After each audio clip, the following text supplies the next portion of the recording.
Hi, I'm Tara, and welcome to Let's Do Books. Email me at tara@thelesbianreview.com with any questions or comments, or come join the Facebook group, the Lesbian Review Book Club. So I'm really excited because Kris Bryant is back today. She is the author of 11 lesbian romances. The latest is Falling. It's out everywhere from Bold Strokes Books, so go out and get it. Welcome, Kris. Thank you so much for having me again.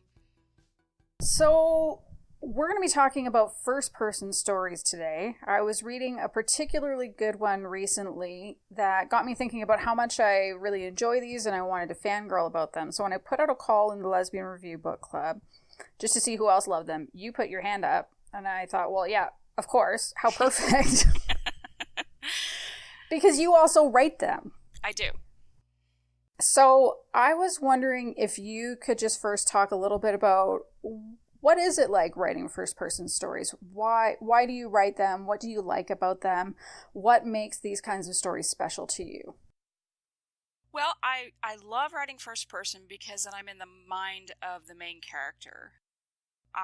It's kind of like you're in a game or jump rope, and the game is going on, and you just kind of jump in. And you play the game for a little bit, and then you jump out. So it's, I think first-person is... It's a lot more emotional. I think you get into it right away. You understand the pain and suffering and or any sort of anxiety the character has. So you're in it. You're right there. You're in it. And I kind of like the journey that the character goes on. You are on this journey with them. They meet somebody. You get all the feels of when you meet somebody for the first time. And you just kind of go along with them day by day, week by week, whatever, and you get to learn the character along with them. And I like that. It's kind of like dating. I get to date several times. It works. So, and with first person, it is hard to get a lot of backstory because it is first person. So you can't really write a book like The Curious Case of Benjamin Button. You can't start from birth to death. Everybody always kind of wants a backstory. Why is your character like this? Why did she make this decision? And you can kind of get into it somewhat, but I feel like the story I'm telling is a story I'm telling. And, just kind of brush on the history, for whatever reason, like, she came from a bad family. You don't really need to know all the details behind it because that's not the story. The story is the love story that she's going on. So good. Now I'm thinking about Breakthrough. I love Breakthrough. That was such a fun book. It was I kind of let myself go on that book. I let myself have fun. And what would I do? And what did I do in Alaska when I was there? So a lot of that story is true. Yeah, I'm thinking about now. All right, this is where I get to expose that I'm terrible with names. So I think her name is Bryn. The ranger. Yeah, okay. Whew. I didn't need that preamble at all. I could have faked it. You could have. But I thought that was a really interesting thing how you handled that with her backstory, so that it came in, it happened, but in a way that was natural and it didn't feel forced. It wasn't like, let me drop this information on you, reader. Yeah, I don't think it's necessary. I mean, when you meet somebody for the first time, they don't bleh all of their backstory and their history and the bad decisions they made and the good decisions they made. It's strictly you're meeting that person from that day, and every so often you can go in and drop a little bomb of something, but it's not. I can't go and tell somebody my whole life story. They'd run. Well, yeah, that's if somebody does that on a first date, there's probably not going to be a second date. I'm like, excuse me, I have to go make a phone call. And I would run. So that phone call has to happen in the next town. So I feel like sometimes people forget that in first person versus third person. You just don't really have the luxury of going backwards. Like, here's a little secret. You're the first to know, but I'm actually writing a book in third right now. Third person. I am. Wow. I'm writing a book in third person. I'm like, oh my gosh, it is so easy to drop nuggets of backstory, of history and information. I almost feel like I'm cheating. Oh, okay, that's interesting. Yeah, so because it is kind of easy to kind of drop a little nugget and say, oh, that was a lot easier than trying to drop a nugget in first person. Mm-hmm. So I am writing a story in third just to kind of give it a whack. All right, I'm excited about this. I'll ask you for details later. Okay. Because We also have recommendations for our amazing listeners. We each brought a couple or a few to talk about. So I am going to start with what is probably my favorite ever first-person story. I know, right? Right. Go big or go home. Let's just start with the favorite. And what helps is that it very recently came out in audio, narrated by the amazing Jill Smith, who I have a massive voice crush on. So I highly, highly recommend it in audio. The book is called Far From Home by Lorelie Brown. I'm just going to read the blurb off of Amazon so that people can get the sense. And actually, I think this is the first time that it's not only a first-person narrative, but it's the first time I saw that the blurb was written in the first person as well.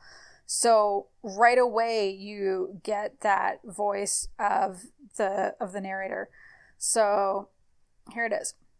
My name is Rachel. I'm straight, I think. I also have a mountain of student loans and a smart mouth. I wasn't serious when I told Perry Sadashiv that I'd marry her. It was only party banter. Except Perry needs a green card, and she's willing to give me a breather from drowning in debt. My off-the-cuff idea might not be so terrible. We get along as friends. She's really romantically cautious, which I find heartbreaking. She deserves someone to laugh with. She's kind and calm and gorgeous. A couple of years with her actually sounds pretty good. If some of Perry's kindness and calm rubs off on me, that'd be a bonus, because I'm a mess. Anorexia is not a pretty word. And my little ways of keeping control of myself, of the world, aren't working anymore. And if I slip up, Perry will see my cracks. Then I'll crack, which means I gotta get out quick before I fall in love with my wife. This book is so freaking good. Sounds awesome. It really does. Oh, it's so good. So, Rachel is the narrator, obviously. Right. That's set up right there. How old is Rachel? How old is she, roughly, age-wise? She's probably...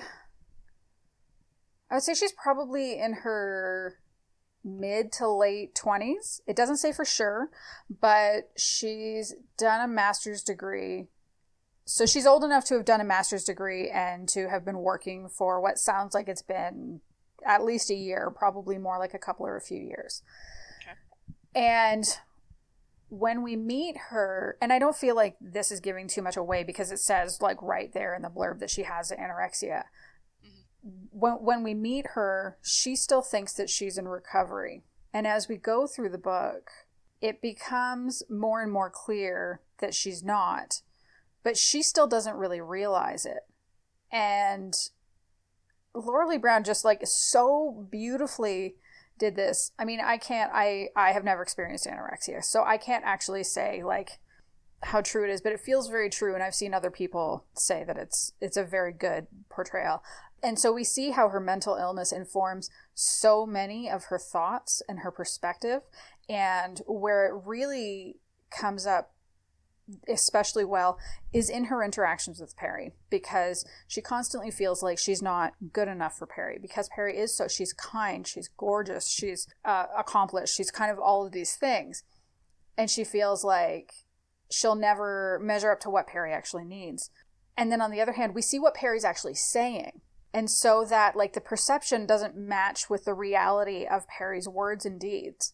And I thought that was really powerful because, I mean, at first reading it, it was really interesting going through it again this time with the audiobook, because it helped me to see, oh yeah, it's right there from the very beginning that she's falling out of recovery. And I didn't see it at first because I believed her and I trusted her, and I didn't realize that she's an unreliable narrator.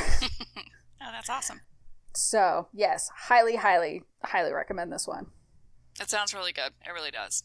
Mm-hmm. And I like the whole, I think, you know, now that any sort of disease or disabilities, they're coming to light more and more. And so, you know, that's why I think, like, Listen kind of which is your book. Readership. Yeah, Listen is my book, and it deals with anxiety. So, you know, my first girlfriend, she had a really bad issue with anorexia and bulimia. So, yeah, so that really interests me to read it, just to see if all that comes back to me. Mm-hmm. So, and it's kind of interesting because anorexia is this sounds really, really bad. I don't know how else to put it. But like for me, when I was in my early 20s, it was kind of a competition with my girlfriends. And I don't mean competition Mm. in a bad way. I just mean like, oh my gosh, she's losing all this weight. Oh my gosh, I need to lose this weight. So it'd be kind of like, oh, I lost 3 pounds. Oh, I lost four, because I'm very competitive in everything. And unfortunately, I Yeah. slipped down that slippery slope too. So yeah, so I'm glad that there are books that are covering more things that are real to young readers and to, older readers as well. Yeah. And honestly, like, so I listen recently. That's a funny sentence to try to say. I listen to listen.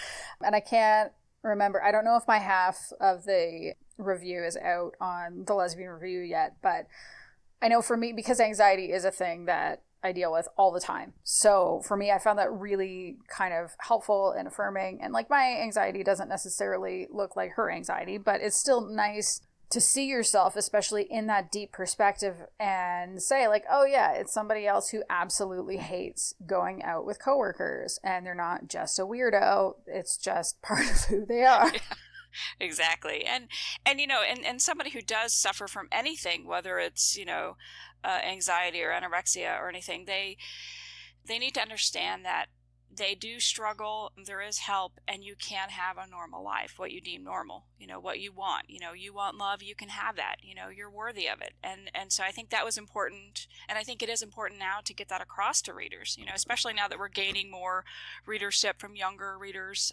We're trying really hard to get more, and I think they're powerful messages that we need to share. I agree. So what's your first book? So my first book is Melissa Brayden's Strawberry Summer. And I guess I'll go ahead and read the blurb because you surprised me by reading the blurb of your first book. So let me try to pull this up. No, okay, so let me pull this up.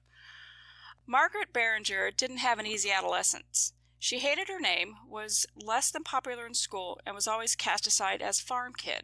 However, with the arrival of Courtney Carrington, Margaret's youth sparked into color.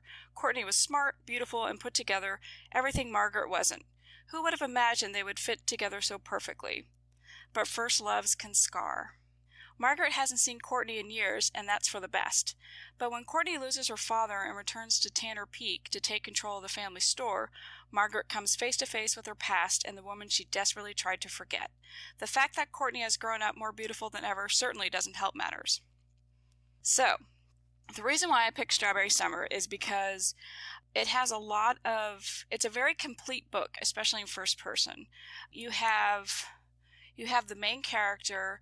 There's so much dialogue in this book that you get to know the love interest almost as well as you do the main character. So it's told from Margaret's point of view, and it starts off, and they're in actually it starts off present day, and then it kind of goes back in the past, and you see the relationship grow, fall apart, and then it picks back up again present time.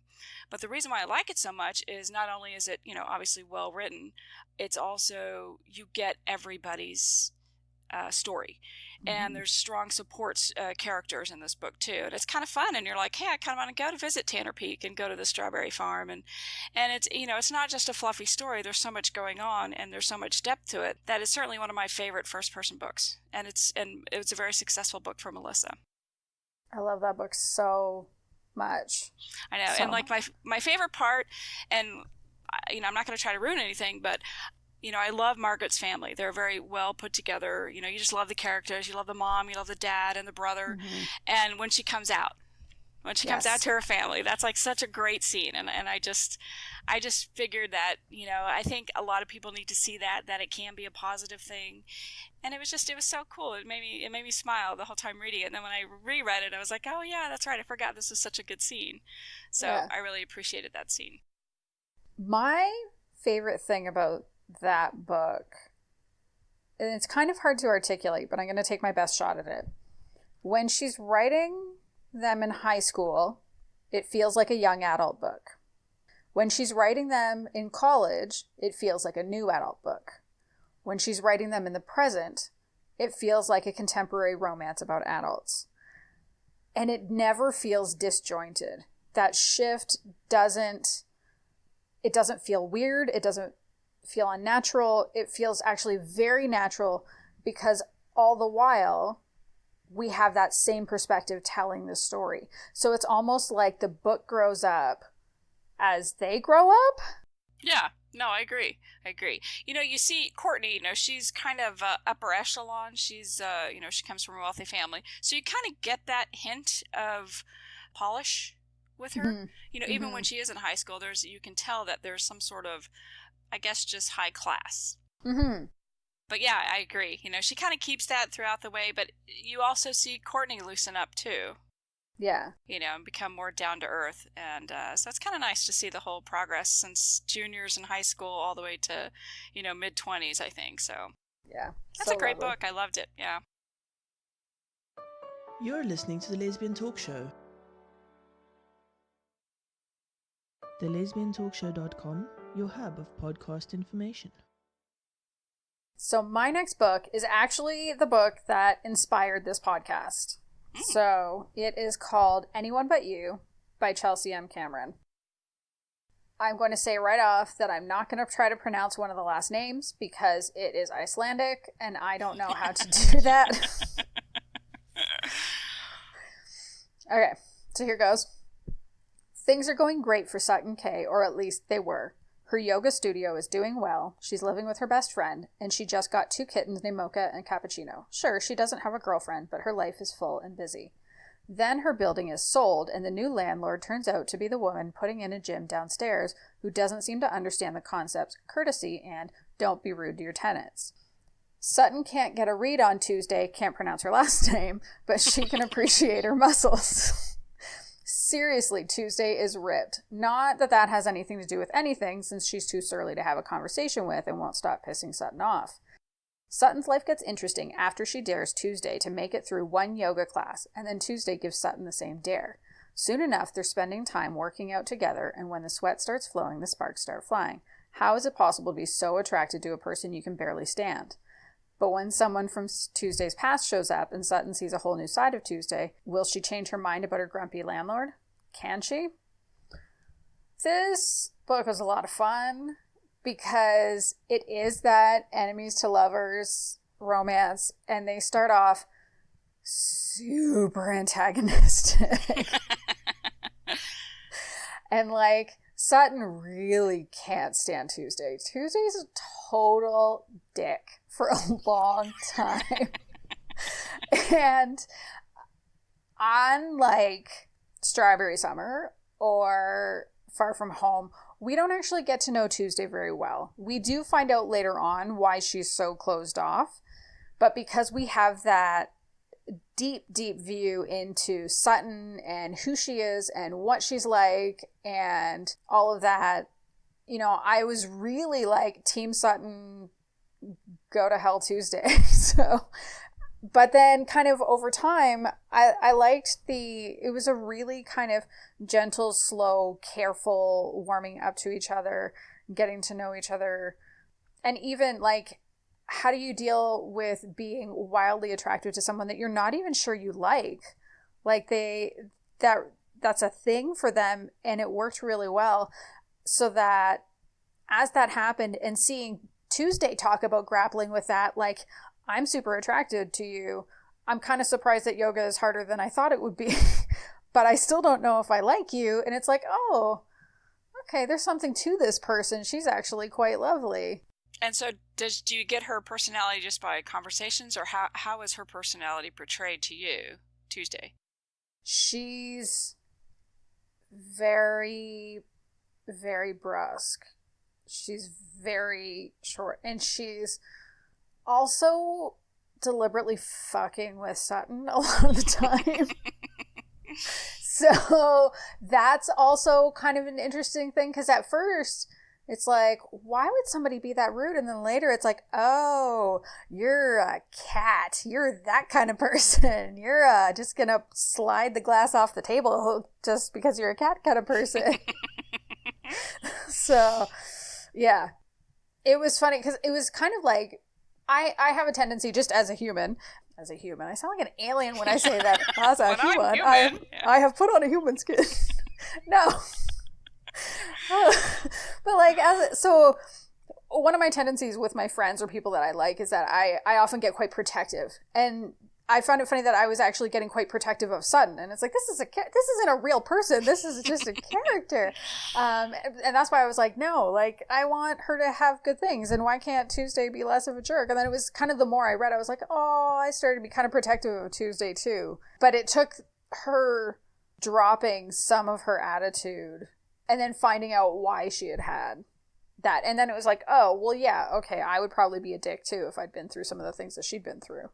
So it's a gradual, and you learn, like with the character, Sutton learns along too.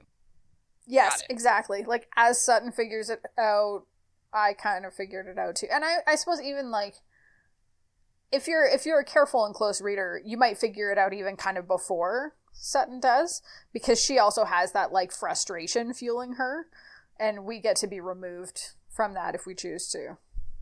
So she is already going into their quasi-relationship with Two Strikes, because, like, Tuesday isn't real. She's taking over. She's just rude. She's very direct. I like the term direct. Maybe not rude. I like to say direct.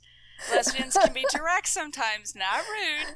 We're direct. I mean, they're direct. Yeah, that's right.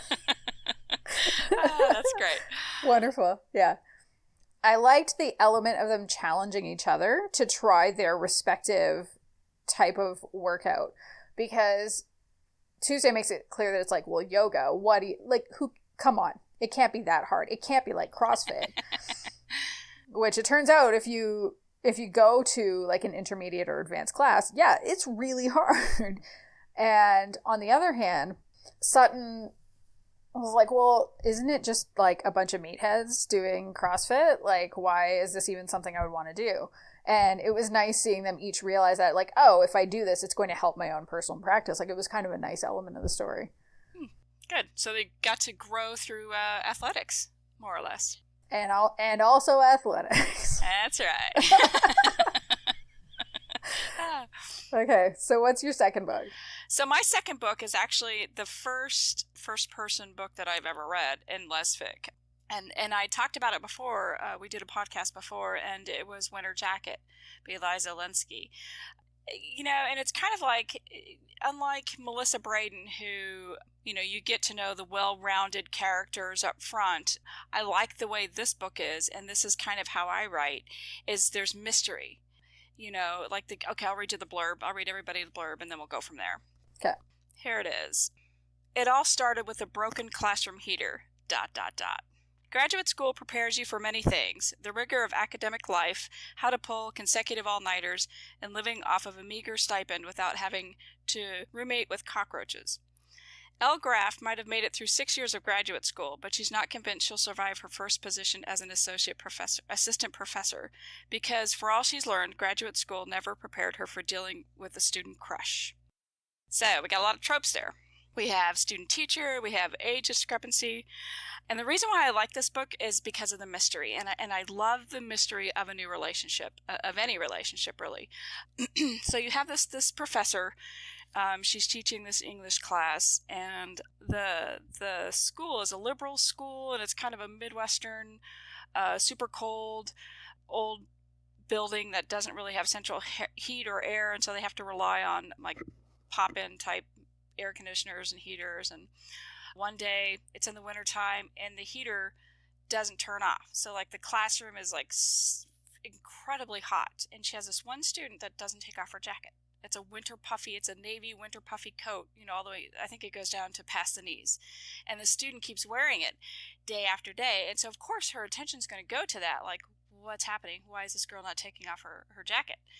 And so then, noticing her that way, she becomes kind of a little obsessed with her in a way, like in a gentle, obsessive, not crazy way, just a crush. So, and I love the mystery. I love how she wrote it, and it was so realistic, because I'm like that with my friends. You know, she doesn't really call her student by her name with her friends. She refers to her as Winter Jacket. And so they have all these little jokes about winter jacket this and winter jacket that. And that's kind of how real life is with your friends. You know, you have nicknames for people in your life, and people go with that. So I thought it was a realistic approach to write this story so that the reader's comfortable right away. I mean, we're dealing with taboos left and right, but yet you don't care. Like, you're just like, oh, I want to know, why does she wear her winter jacket, the whole time? And it's so interesting because then when you finally realize why, it's like, that's not even important at this point. You're into the relationship.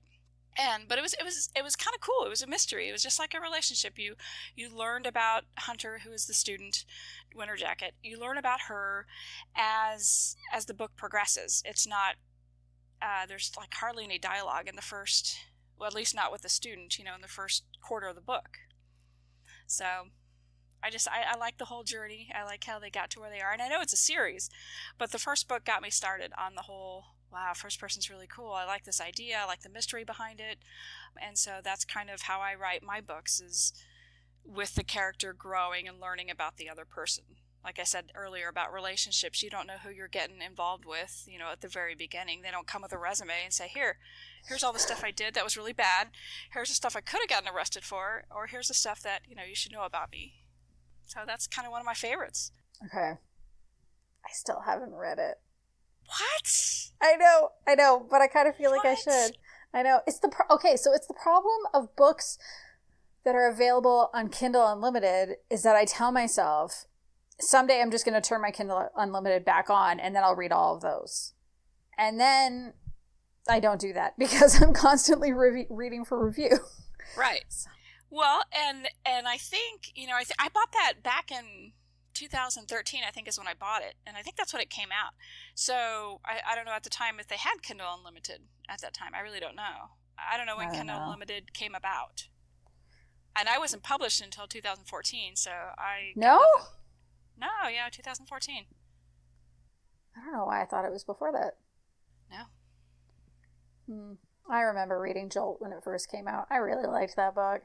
Thank you. I liked that book a whole lot.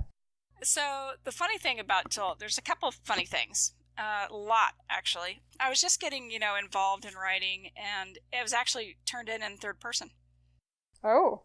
It's a third-person book, and they're like, oh my God, no, this is awful. So so there's like, we're going to give you a contract, but let's try to work on it. So my editor now, Ashley, who is also known as the Kris Whisperer within the organization, because she's really the only one who can communicate with me, she said, let's write it in first. And so I wrote it in first, and I really had no concept of, I knew that my book was out there. I didn't really know about Amazon and the ratings and rankings of authors, and when your book hits top, 100, top 50, top 10, I have no idea, no clue. And it wasn't, I met Rad in October. Jolt was released in September, so I didn't really meet Rad until October in P-Town. And she came over and she shook my hand and she's like, I just want you to know Jolt's doing really well. I'm like, thank you. I didn't know what she was talking about. I didn't know about reviews. I didn't know about any of the Facebook groups. I was such a newbie. And my editor, Ashley, she's like, you need to get on Facebook. You need to get on Twitter. You need to get on all these different platforms so you know what's going on. And so I said, okay, all right. So I got on Facebook. And I didn't even look at Amazon until December. And by then I missed all the Jolt, blow up and stuff like that, and I didn't know what anybody said about anything. I missed it in all the groups, and Goodreads, I missed it, and I just completely missed that whole first book. Okay, that's pretty funny. Well, I mean, just take a miss on Goodreads anyway, all the time. My personal advice to every author is just stay off Goodreads. I'm a reader. I'm a reader, yes, woo. But I'm a writer who reads their reviews. I feel like, it's very empowering when you get really good reviews. And when you get bad reviews, you're just like, okay, I can see that. Or she's completely wrong. Or that's too bad she didn't get what I was trying to say. So there's different ways to take it. I'm not the kind of person that if I get a bad review, I just, I'm worthless the rest of the day or the rest of the week or whatever. I'm not like that. I've actually learned from some of my reviews because readers have been reading books, hundreds, thousands of books even. And so they kind of know this niche and what works and what doesn't. And, I can't help that some people just don't understand the concept of first person, the way it's meant to be read and the way it's meant to be written. Like I said, there's that whole mystery that I'm going for, that when you start a relationship, you do not know who you're dating. You don't know that person and their history and stuff. And so I try to capture that. And I think for the people who are along for the ride and get that, they're just like, I love this book. This is great. It has everything I want. And then you have some people who are like, I really wish I knew more about the other character. But, this is first person. And unless I throw in, 20,000 words of dialogue, that's just not going to happen. And first person is internal. You're with that character the whole time. So that's kind of what I get out of it. It's just, I want you to be with that person, the main character. I want you to be in her head. I want you to feel what she's feeling and understand how she's feeling it and why she's feeling it, and the good and the bad. Sometimes it's like we were talking about sex. I forgot where we were, a bunch of us. Like, I don't know if I was on a panel or where it was, but there are certain things that you think about when you're having sex, but that you would never say it out loud. And so that's kind of why my books in my head are kind of quote unquote sexually explicit in my head, because when you're having sex and you're having these thoughts, you're not going to say them out loud. Chances are you're not like, I want you to do this, or you're like, I can't wait to do this, but you don't ever actually say it, because maybe you do, maybe you don't. But I think realistically, you say something different that doesn't take away from the moment. So I try to, I've toned that back a little bit, because sometimes people get maybe offended by some of the words I use. So I have toned that back a little bit and made it a little more romantic, the thought process, not what comes out of the character's mouth. So I do learn a lot from reviews, and then some I just think are ridiculous. And I actually, the one thing that we're not supposed to do is engage in bad reviews, to say something about bad reviews. We're not supposed to do it. No. And I did one time. And I still, to this day, stand for it, because the person accused Breakthrough of having pedophilia. What? Yes, right? Exactly. And How? Because she said something about when Bryn's girlfriend, the reason why Bryn goes to Alaska. But she's 18 in college, so she said it was like a hint of pedophilia. I'm like, no, that's not even true. So I had to kind of defend myself as a writer there, because that can ruin a book. It can ruin a reputation sometimes, that, readers, they take on this persona like, what they say is like the word of God or whatever. They take this on, and I think that they, you have a responsibility as a reviewer to, take the book for what it's worth, the material it has, and just understand that it's not something that you're not going to like every book you read. You're just not going to. So then you have to take it and say, okay, why didn't I like this? And not because you don't like the writer, or because, it's just sometimes it gets petty, on some of the reviews. And I try to combat that, and I try to just blow it off for people who don't like me or don't like first person. But I get a lot of support from a lot of other readers, so that really helps. Yeah, that's good. And you do. You have a pretty good following of pretty great people, so. I agree. We went down a rabbit hole. We did. We did. Okay, let's go back up. As is wont to happen when I start recording a podcast. No, it's good. So we have one book left that we both wanted to talk about. Yes. So, would you like to read the blurb, or would you like me to read the blurb? Feel free, because I've put all my stuff up. All right. So I'll let you read it. So the last book is Thorn by Anna Burke. On a cold day, deep in the heart of winter, Rowan's father returns from an ill-fated hunting trip bearing a single white rose. The rose is followed by the huntress, a figure out of legend. Tall, cruel, and achingly beautiful, she brings Rowan back with her to a mountain fastness populated solely by the creatures of the hunt. Rowan, who once scorned the villagers for their superstitions, now finds herself at the heart of a curse with roots as deep as the mountains, ruled by an old magic that is as insidious as the touch of the winter rose. Torn between her family loyalties, her guilty relief at escaping her betrothal to the charming but arrogant Avery Lockland, and her complicated feelings for the huntress, Rowan must find a way to break the curse before it destroys everything she loves. There's only one problem. If she can find a way to lift the curse, she will have to return to the life she left behind. And the only thing more unbearable than endless winter is facing a lifetime of springs without the huntress. What did you think of this book? Well, let's start off by saying that my favorite Disney movie of all times is Beauty and the Beast. Mm-hmm. When it came out, I went to the theater several times. Mm-hmm. I know all the words to all the songs. I will get up and sing them at any time. This is good to know. This is good to know for future GCLS or / something sort of events that come up. I will sing. I love them. So when I read about this book, there was a lot of talk about it. Like I said, if there's a lot of buzz about a book, then I'll take some time and read it. And so this is great. So it's kind of like Beauty and the Beast and a little bit of Frozen. And who didn't love Frozen? Mm-hmm. Mm-hmm. And the thing I liked about it, it was just absolutely beautifully written. Yes. It's like the descriptions were like, I was like, okay, I'm going to highlight some words or some sentences that I really, really liked. And I'm like, okay, I'm highlighting the whole damn book because it's like everything she wrote. I mean, you could tell Anna really got into the story.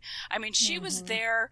She was right next to them. She had her furs on and she was writing their story. You could tell, the way she wrote it, the language she used, and I think, I was writing down all these different sentences, and there was one that I wrote that I thought was really, really good, and now I can't read my scribbles. So, of course, since I'm using this computer, I can't go to that, so I'm going to have to read my scribbles. So, keep talking, because I'm going to have to find it out of all these little pieces of scrap papers. So you tell me what you think of the story, and then I'll find that quote.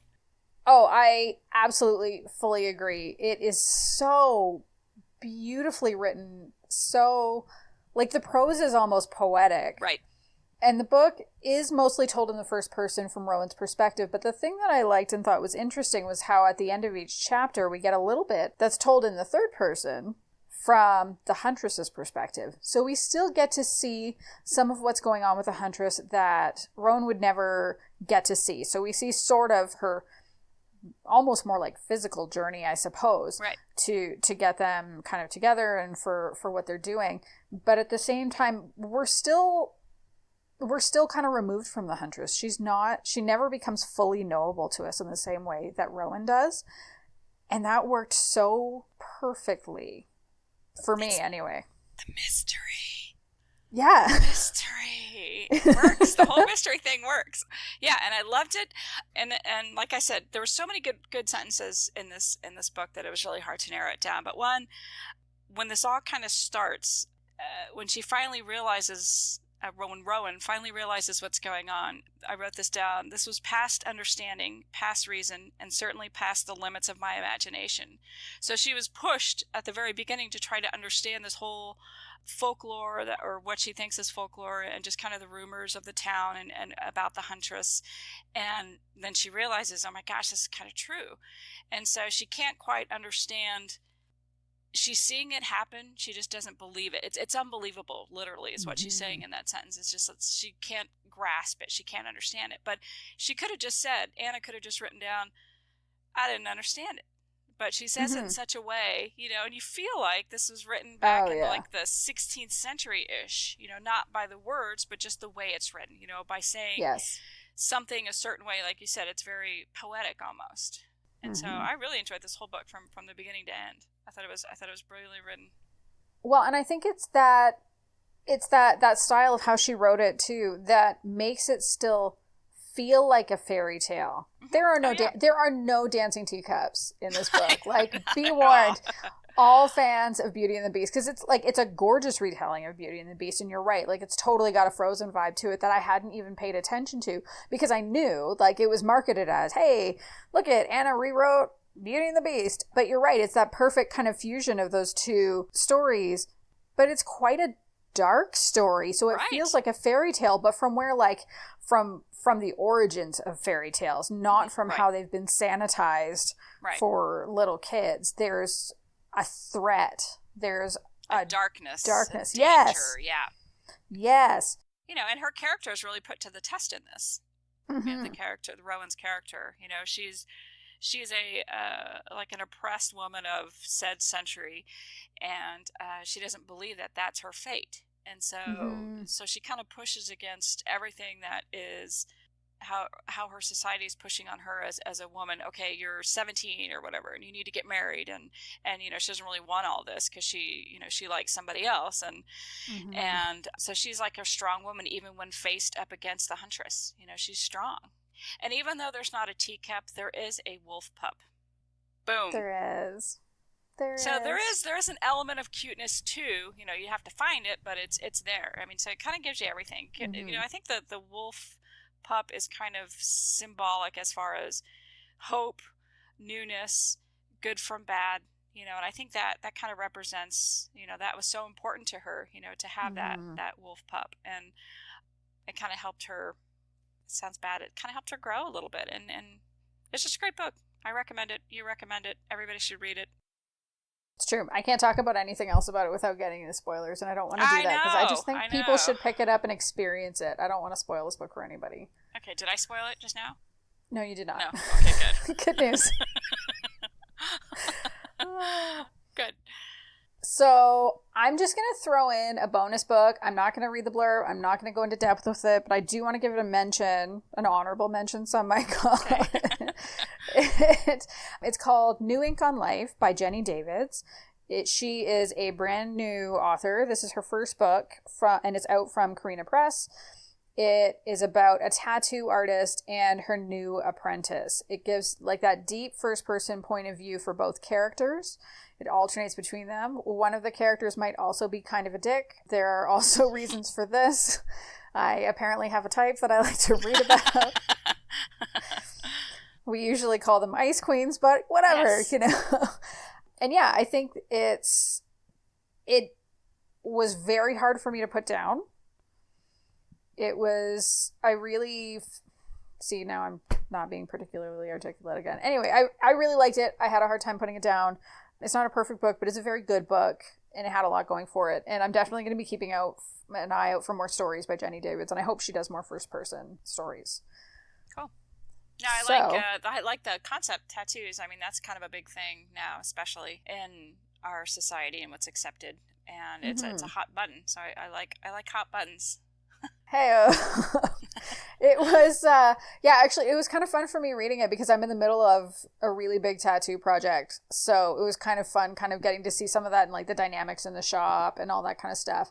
And the backstory to the apprentice in particular, I found really interesting. And the reveal on that, because she's quite quiet and meek, and the shop owner, who is kind of that main artist who's taking her on as an apprentice, is like, why are you even, like, what are you doing this? How did you even get into this? And it takes a while for that to come out, and when it does, it's brilliant. I'm not going to spoil it though. Okay, don't spoil it.